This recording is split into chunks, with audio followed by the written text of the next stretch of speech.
Hey guys, welcome back to my channel. Keto Crafty Mom here with a recipe for you today. So I made some chicken earlier in the week. I still have some left over and I feel like every time I make chicken, I make too much and then we end up throwing it away. We eat it for a couple days, we get tired of it, and then we toss the rest. So I think you'll enjoy this creative recipe that I have. So let's just go ahead and hop right into it so you can see what we've got going on today. Forgot to mention, stay tuned to the end because I will give an update of my 1 week progress with inches, and if I decide to weigh in, I'll give you a pounds update as well.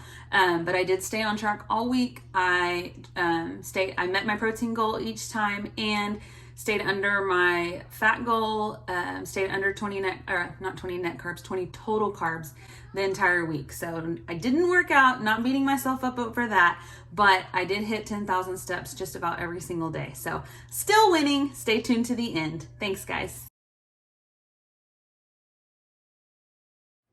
Okay, got my oven preheated to 400 degrees, got my apron on, all official today, don't want to get dirty, got other things to do.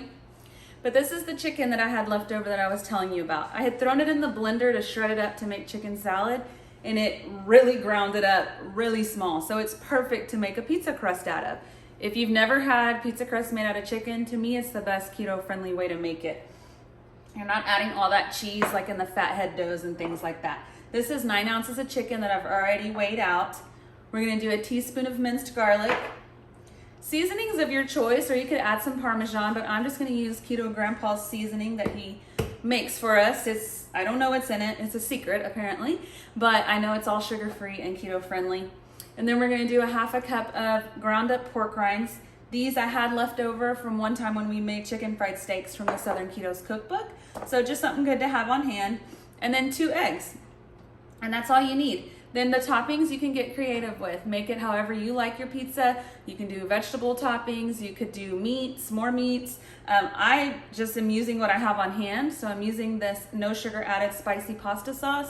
It does have 6 net carbs per half cup, but where I live, you can't get Rayo's and some of the lower carb sauces locally. I have to drive a little bit out to get those. So I didn't have any on hand, and so I'm just gonna use up what I have.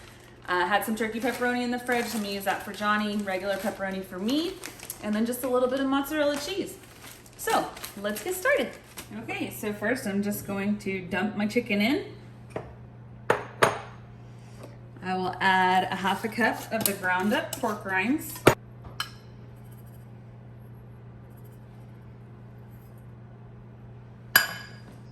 One teaspoon of the minced garlic.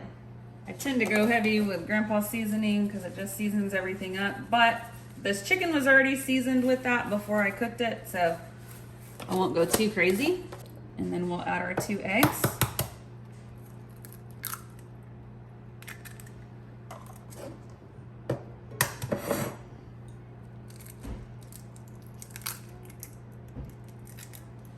And then the fun part is just kneading it all together with your hands.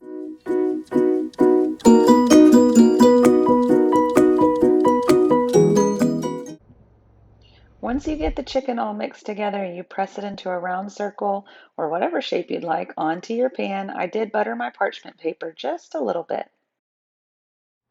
Okay, we've got the oven preheated to 400 degrees, so we're just gonna put this in for about 15 to 20 minutes. I'm gonna check mine at 15 because it always tends to cook a little fast. All right, time's up. So let's see what it's looking like. Myself a facial there. Okay, so it's definitely browned, but now we have to let it sit for about 10 minutes so that it can get stiff and stay together. Then we'll add our toppings and put it back in for another 10 minutes. All right, guys, it's been 10 minutes. This is an official pizza pan with the holes to get it crisp, so I'm going to venture to pull this off of the parchment paper, then add my toppings and bake it. So half of this will be for Johnny and half of it will be for me. So we're doing half a cup of the sauce.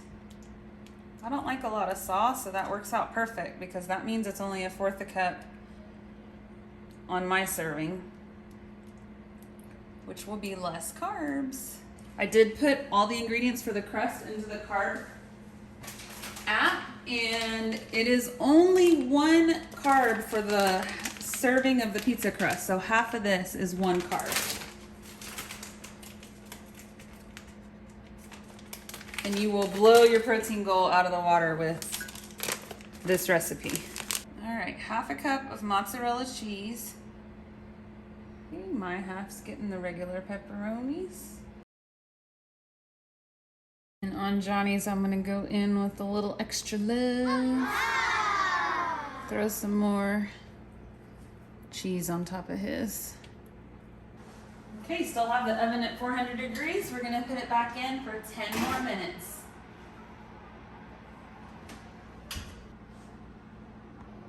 All right, time's up. Let's see what this looks like.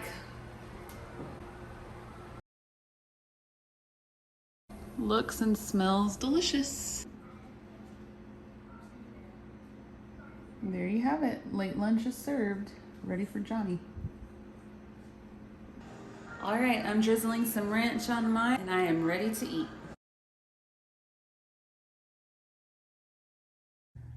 All right, guys, if you made it this far, thank you so much for watching. And now for my results from last week. So as you know, last week my goal was to track every day, to hit my protein goal every day, which I did succeed on. It's Sunday and I made it all the way through the week. Today we did go out to eat for my son's birthday, so I did not track my food, but I kind of have an idea now of where I'm at. So anyways, saying all that to say, in every area that I measured, so I measured both of my arms, my neck, my thighs, my waist, my calves, and my hips, I lost at least 1/4 to 1/2 an inch in every one. I did also go ahead and weigh because I just couldn't help it because I could feel the difference. So I got on the scale and I did lose 5 pounds. So woohoo for that. Super excited. Gonna stay on track this week, gonna shoot to hit my protein goal every day, and then I'll be back next week to let you guys know the updates. Of course, if you haven't subscribed, please subscribe, share this channel with anyone that it might be a blessing to, and I thank you guys so much for watching. Have a blessed week.